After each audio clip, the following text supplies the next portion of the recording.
My name's Ben, and I'm 27.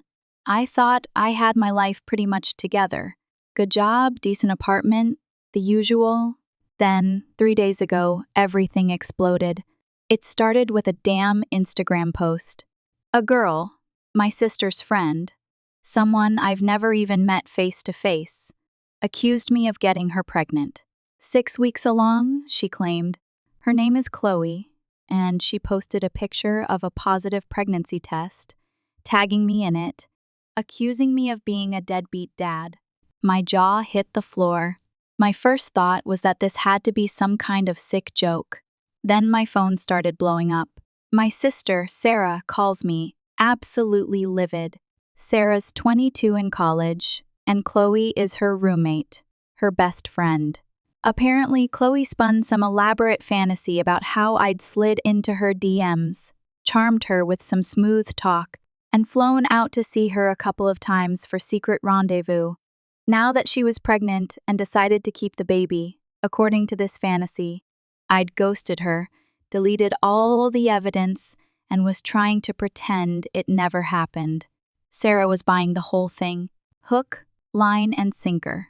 She was screaming at me through the phone, telling me I had to do the right thing, that if I didn't help Chloe, she'd tell our parents everything and make sure they never spoke to me again.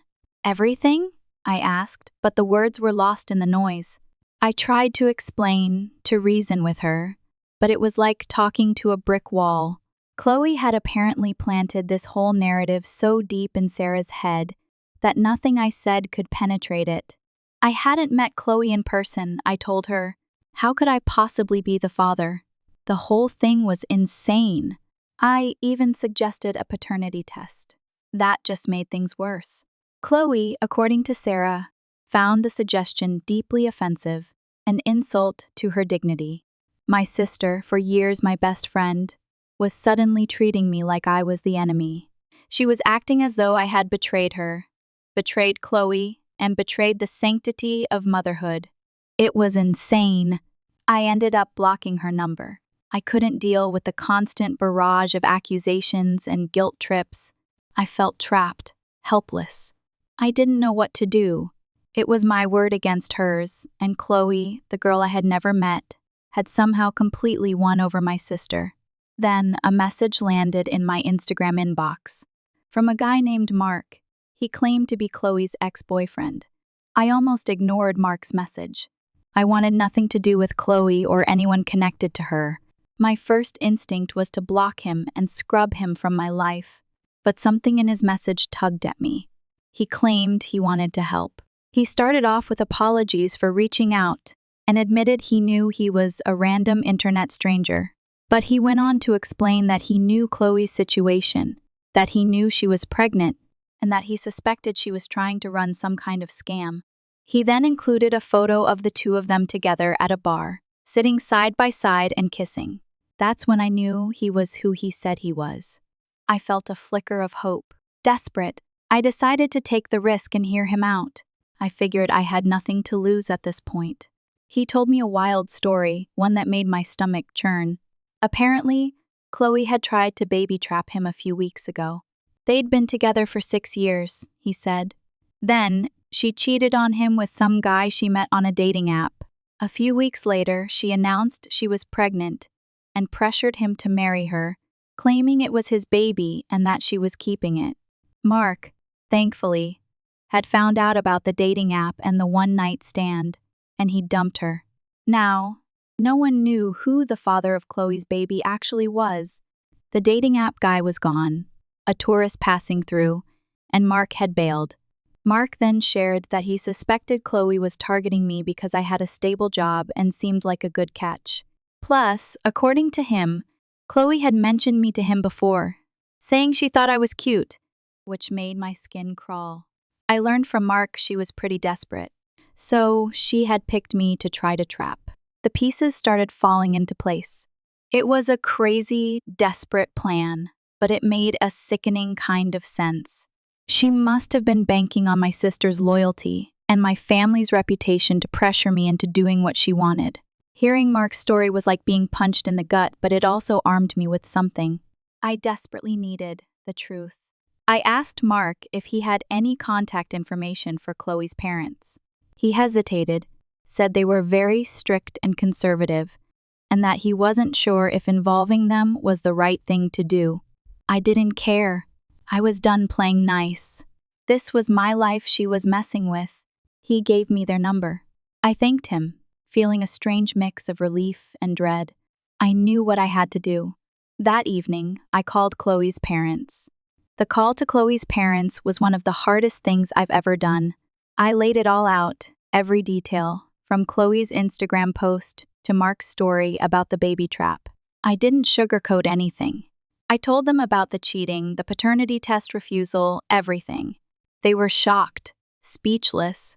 Her parents, the type who let their daughter go to an out-of-state college only because she was dating a stable guy they trusted, had no idea any of this was happening.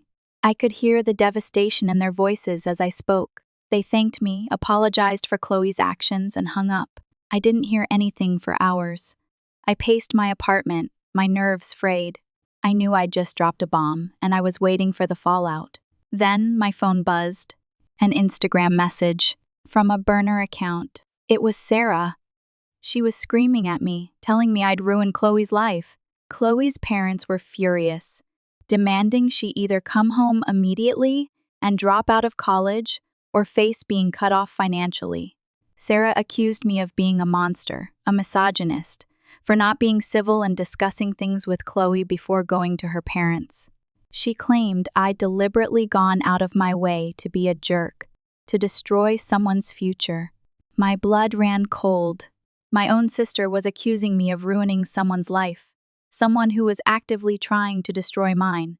I felt a surge of anger, a deep-seated rage at Chloe, at Sarah, at the whole damn situation.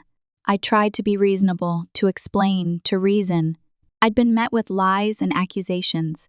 Now I was the bad guy? I blocked Sarah's burner account. I was done! But I couldn't shake the feeling that this was just the beginning. It's been a week since I exposed Chloe, and the dust is still settling. My sister remains blocked. I have no desire to speak to her. I knew, however, that she would likely run to our parents soon. I couldn't wait for that to happen. I had to talk to them first. Our parents are, let's just say, a bit traditional. They're old-fashioned and can be easily upset. That's why I hadn't wanted them involved in the first place. There was no need for them to know about this mess. But now that Sarah was clearly off the rails, siding with a manipulative liar over her own brother, I knew I had to tell them the truth. It was a difficult conversation. They were shocked, not only by Chloe's actions, but also by Sarah's behavior. My sister and I have always been close, despite the age difference. To see her so completely manipulated by Chloe, to the point of turning against me, was devastating. I told them everything, sparing no details. They listened, their faces growing grimmer with each word. They were especially upset that Sarah would support something like baby trapping, that she would go against her own family for the sake of a toxic friendship. It disgusted them. They said they were going to talk to Sarah. They told me that they were giving her an ultimatum. Apologize to me and cut ties with Chloe, or they would withdraw her college fund. They would do exactly what Chloe's parents did. I felt terrible knowing that my sister might face the same consequences as Chloe, but honestly, I saw no other way. She needed to apologize. Her behavior had been appalling, and cutting Chloe off? Absolutely necessary. That girl was a poison, a master manipulator. Some people have been asking why Chloe didn't just get an abortion instead of trying to trap someone into marriage. I think she genuinely believes that marriage would solve all her problems. Her parents would stop controlling her, and she'd have access to her husband's money. In this case, my money. It's a warped, desperate plan, born out of some seriously messed up family dynamics. I might have even felt sorry for her if she hadn't tried to destroy my life in the process. As it is, I have no sympathy for her. I still think that what her parents are doing is exactly what she deserves. And so does my sister. That's the problem. 2 days ago, I told my parents everything. Today, I went to their house. They were going to call Sarah, and I wanted to be there to see her reaction. I sat silently in the living room as they dialed her number. I didn't intend to say anything. The last conversation I had with her, via that burner account, was when she told me about the consequences Chloe was facing. Instead of apologizing, she made me out to be the villain. When she picked up, she sounded perfectly normal, like nothing was wrong. My parents launched into the situation. Ben told us everything, my mom said, and we want an explanation, a pause. Then, Sarah's voice, laced with disbelief. He tattled on me too? He's so immature. She didn't know I was in the room. My parents were about to tell her, but I stopped them. I wanted to hear what she would say when she thought I wasn't there. She went on, telling our parents that Chloe might have lied, but it was because she was desperate. If her parents found out she was pregnant out of wedlock, they'd force her to drop out of college and come home. It had been hard enough to convince them to let her go to college in the first place, and they'd only agreed because they thought Daniel Mark was going to be with her. Now she was knocked up, didn't know who the father was, and was too scared to find out.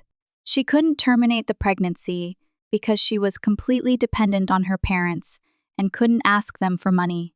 According to Sarah, Mark had broken up with her, rather than supporting her during this difficult time. From her tone, I could tell that my sister thought Chloe was the victim here. It was insane. How could she possibly think that Chloe was the victim? Mark had dumped her because she cheated on him. If she'd been faithful, he might have married her, and the baby could have only been his. This is how normal people think about the situation, right? My parents weren't buying it. They knew the whole story, including the cheating. They tried to explain to Sarah that she was wrong, that she couldn't be serious about claiming that Chloe was the victim. Even if Chloe was desperate, she could have asked for help instead of accusing me, ruining my reputation and trying to trap me into marriage. It was reckless and crazy. Sarah refused to listen. She started yelling at our parents, telling them that they always treated me better, that I was the golden child, which is totally untrue. She just refused to see that Chloe had messed up. My parents tried to reason with her, but she wasn't listening. Eventually, they lost their temper. They gave her an ultimatum: apologize to me and cut Chloe out of her life, or they would stop paying for her tuition. Sarah immediately started screaming. She claimed I'd suggested this, that I was bent on ruining her life. That's when I spoke up. I didn't suggest this, Sarah. This was Mom and Dad's decision. All you have to do is admit you made a mistake, and none of this has to happen. But for some reason, this girl has become more important to you than anything else. Be it your brother, your family, and now even your education. She started cursing me out. I got really upset and told her that since she was so enthusiastic about her friendship with Chloe, they could now both be college dropouts together. They deserved each other. My parents hung up and blocked her number. We were all worked up. Even after knowing the truth, the logical arguments, she was still supporting Chloe.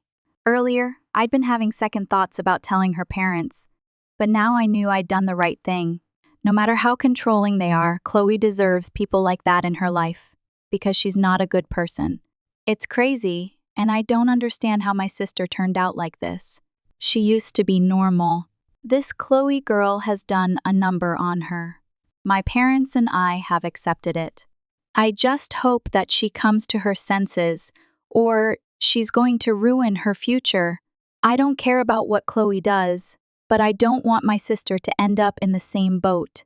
She had the perfect opportunity today to apologize and make things right, but she blew it. The accusations she hurled at our parents weren't even true. If my parents were upset before, they're even more upset now. After the phone call, they were considering not funding her at all, even if she decided to apologize later. That's going to be bad news for her. She'll have to take out a student loan or start working if she wants to continue studying. It's sad because she's a bright kid, always has been, and she's blowing it all up for the sake of this new girl. 3 weeks have passed since my last update. There's been absolutely no contact with Sarah. After that phone call, she didn't try to reach out. My parents unblocked her after a couple of days, hoping she would contact them, but she didn't. They blocked her again. Then, 2 days ago, she showed up at their place. On a weekend. To talk. My parents made it clear they weren't going to talk unless she apologized to me first. They even said they would call me over, and she could apologize in person. She refused.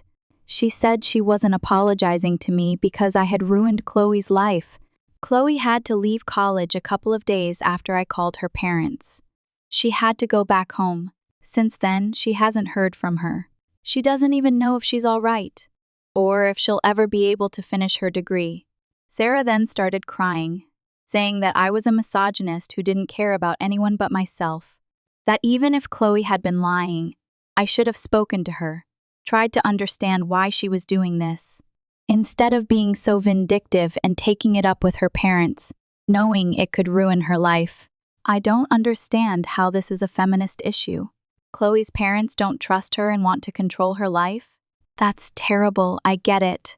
I'm a huge feminist. But in this situation, it has nothing to do with feminism. She literally tried to ruin my life. Why would I try to understand where this was coming from? I've never met her. My parents had no sympathy for either Sarah or Chloe. They told her she could cry all she wanted, but she could either apologize to me and try to make things right, or go back to college and figure things out on her own. Sarah threw a fit, right on their porch, screaming at the top of her lungs, accusing them of favoritism, being biased, heartless, and trying to put her down. My parents didn't care. The second she started screaming, they shut the door in her face. She started banging on the door. They told her that if she didn't leave within 1 minute, they would call the cops. She cussed them out, but a few seconds later, probably out of fear of the cops, she left. That night, they called me to let me know what happened.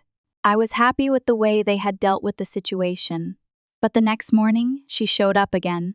This time, she was more apologetic, but only to my parents. She still didn't want to apologize to me.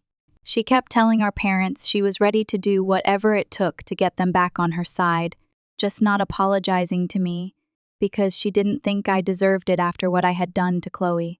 This time, my parents told her they didn't want her to apologize to me anymore. They had made up their minds. They were cutting her off. She had caused too much trauma, and she clearly wasn't the person they thought she was. This Chloe person, whoever she was more important to Sarah than anything else, even her own education. I had been right to tell her that now the two of them could be college dropouts together. My parents were no longer interested in speaking to her. She didn't need to apologize, because clearly she wasn't going to mean it anyway. Sarah started crying again. My parents told her she could figure things out on her own. Then she walked away.